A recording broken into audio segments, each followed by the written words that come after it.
Okay, let's just dive right into this explainer. Look, we are living in a digital era, and honestly, when you lose your job, the absolute last thing you want to deal with is a confusing, paper-heavy, bureaucratic nightmare.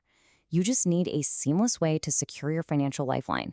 So today, we're going to demystify the Oregon Employment Department's digital system. By the end of this, you are going to have the exact knowledge you need to confidently and safely navigate the whole online unemployment filing process. We want to empower you to secure the benefits you absolutely deserve, literally right from the get-go. Because, job loss is incredibly stressful. But what's really interesting here is how Oregon's new cloud-based portal, it's called Francis Online, actually puts the control right back in your hands. They've replaced their clunky old mainframe with this consolidated self-service hub. It's definitely designed to make your life easier, but you've got to know how to use it correctly so the bureaucracy actually works for you and not against you. So here's our roadmap for today. We'll be covering the benefits overview, preparing to apply, filing on Francis Online, navigating errors, weekly claims, and wrapping up with support and a quick disclaimer. Let's start with Section 1, Oregon Unemployment Benefits Overview. First up, let's de-jargonize a really critical piece of bureaucratic terminology you're definitely going to run into: your base year. It sounds complicated, but it's really just the specific 12-month window the state looks at to see if you earned enough money to qualify. Generally speaking, it's the first 4 of the last 5 completed calendar quarters right before the week you file your initial claim.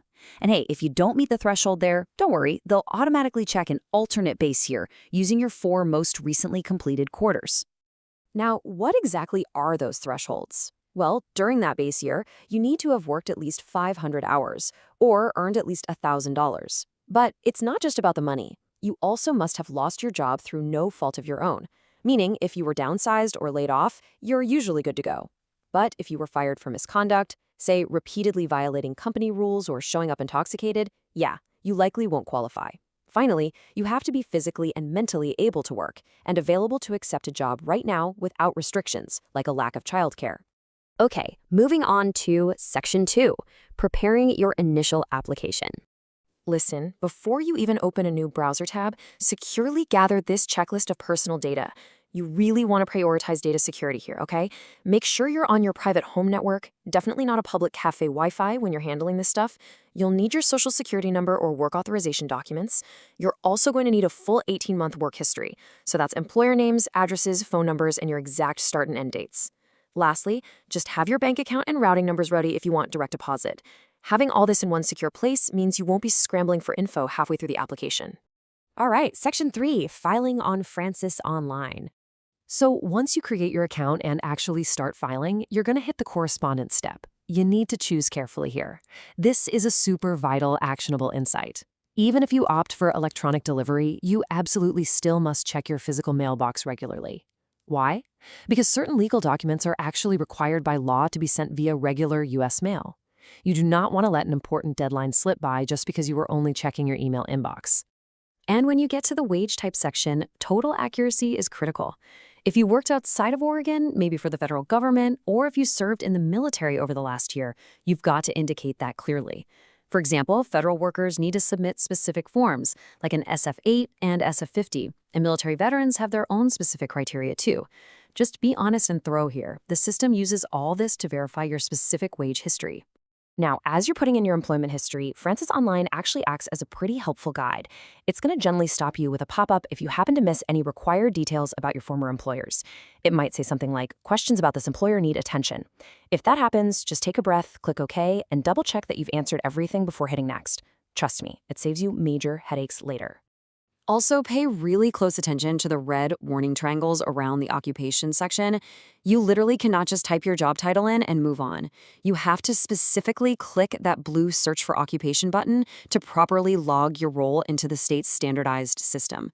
It seems like a small detail, I know, but it's a super common stumbling block for beginners trying to navigate this digital paperwork. Next up, Section 4, navigating errors and scenarios. Okay, so here's exactly what to do when things go a little wrong. If you make a typo on your application, you actually can't edit the submitted form online. Don't panic. Just log back into the portal and use the Send a Message feature. Or you can call the UI Contact Center. But what if your identity verification fails? Well, according to actual claimants who have dealt with this, the absolute fastest fix is to go straight to a local WorkSource Oregon office in person with your passport or state ID. They can usually verify you right there on the spot. Which brings us to, honestly, perhaps the most important piece of advice in this entire explainer. This is from a real Oregon resident who went through a delayed claim process, and it is absolute gold.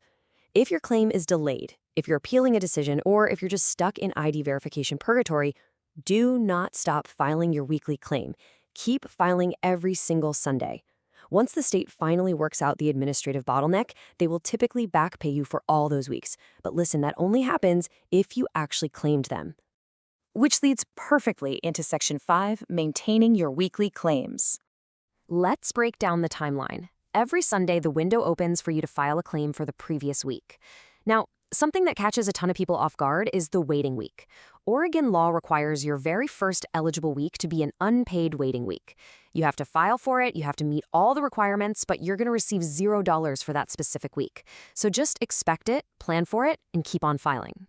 So, what are your actual weekly tasks? Well, first, you must report any gross earnings for that week. And yeah, that even includes work you did but haven't been paid for yet, like holiday pay. Second, unless you're explicitly exempt, you've got to log your work search activities. That means documenting your direct contacts with employers, listing the date, the company, the job title, how you applied, and the result. Basically, you just have to prove you're actively seeking employment to keep that money flowing.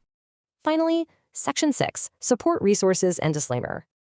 Look, if Francis Online simply isn't an option for you, maybe you don't have reliable internet access right now, or you're running into severe technical glitches, the Oregon Employment Department absolutely does offer a paper alternative. It's called the Oregon Unemployment Insurance Application for Benefits, or Form 115. You can mail or even fax this in. It's just always good to know there's a physical fallback if the digital systems ever let you down. And remember, you are not in this alone. WorkSource Oregon Centers are fantastic, completely free resources. Not only can they help verify your ID in person like we talked about earlier, but their professionals can actually help you build a career plan, update your resume, and get you back on your feet. For highly specific questions about the monetary side of your claim, you're going to want to use the UI Contact Center hotline. Okay, time for a very necessary disclaimer. Bureaucratic processes, website interfaces, and legal requirements, they are always subject to change.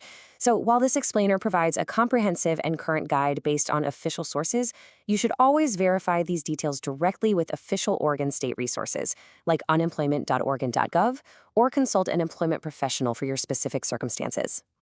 All right, we have covered a massive amount of ground today. From base years to waiting weeks to all the ins and outs of Francis Online. With this roadmap in hand, you now have the actionable knowledge to protect your data, smoothly navigate the digital application, troubleshoot errors, and confidently claim the financial support you've earned. Just stay organized and keep filing those weekly claims. The bureaucracy might seem intimidating at first glance, but with these tools, who's really in charge of your financial future now? That's right, you are.